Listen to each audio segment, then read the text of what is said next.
Good morning students. In this video we'll see how to calculate float and what is float first.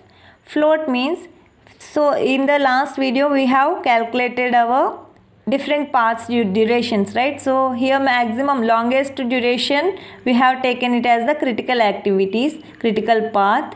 But what about the remaining paths? Here if we go in any of these paths, we can finish them entire work within less time compared to our critical path.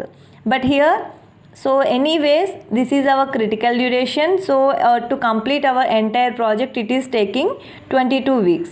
But if I take this ADGH path, I can finish the path within 16 weeks. That means I'll be having some leisure period over there. So 22 minus 16 is almost 6 weeks. 6 weeks of extra time I am getting. So as this A and ACFH, these four are critical activities, we should not disturb these four.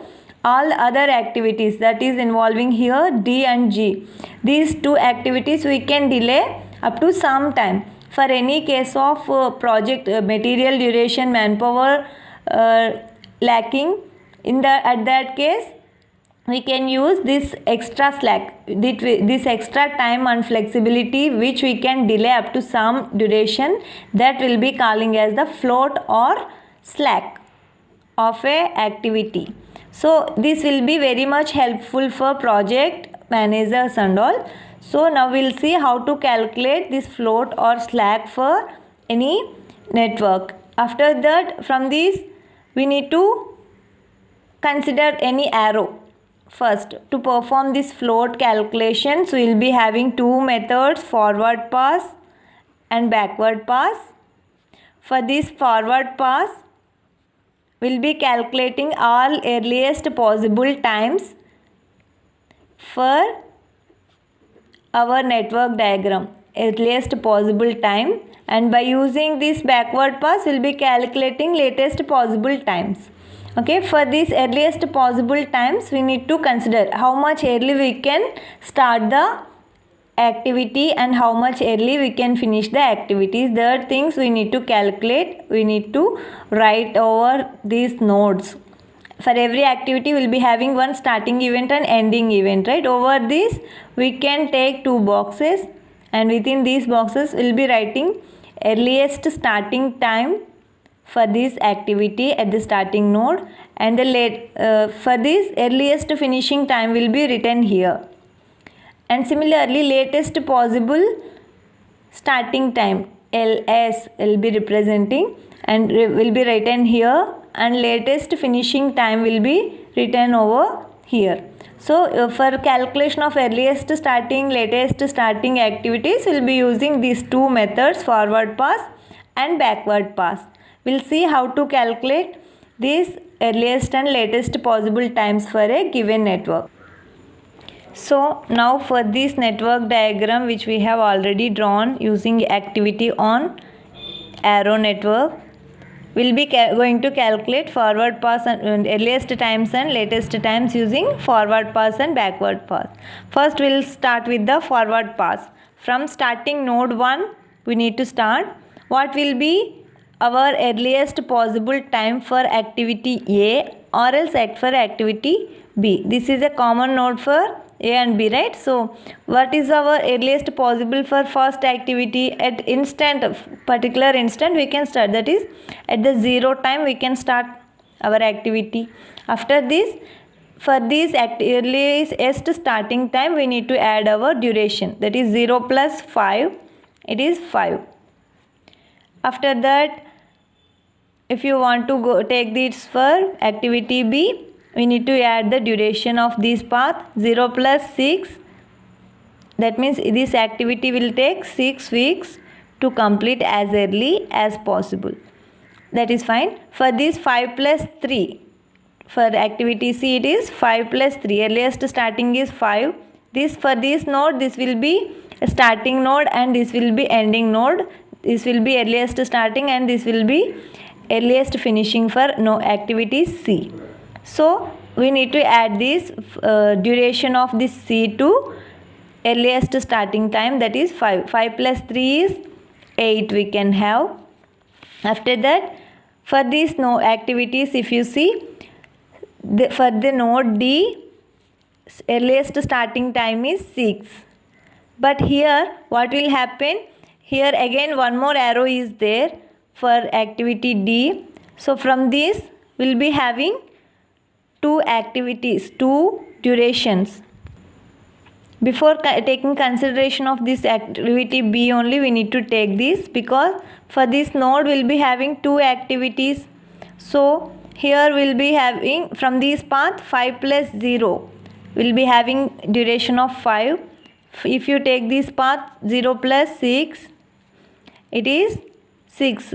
So among these two, which duration we need to give for the node 3? We need to calculate that. So for the earliest calculation of earliest possible time, we need to take the maximum values for of the given network. So any of the paths, we need to take all the paths into consideration. Among these durations, we need to take the maximum value for this node. So among these 5 and 6, the maximum is 6. I am taking here 6 value. Okay, after this, we can go to next activity easily. For this D activity, 6 is the starting node, earliest starting time. So 6 plus 2, I'll be having 8 here. Again, if you observe this node is having 2 incoming arrows. So for this, we have to calculate one more. That is, from this path it is 8, right? 6 plus 2, 4. So if you take this path, it is 8 plus 4. 8 plus 4, how much? 12. 12 will be possible for this node. So these two are 8 and 12 are possibilities of this node.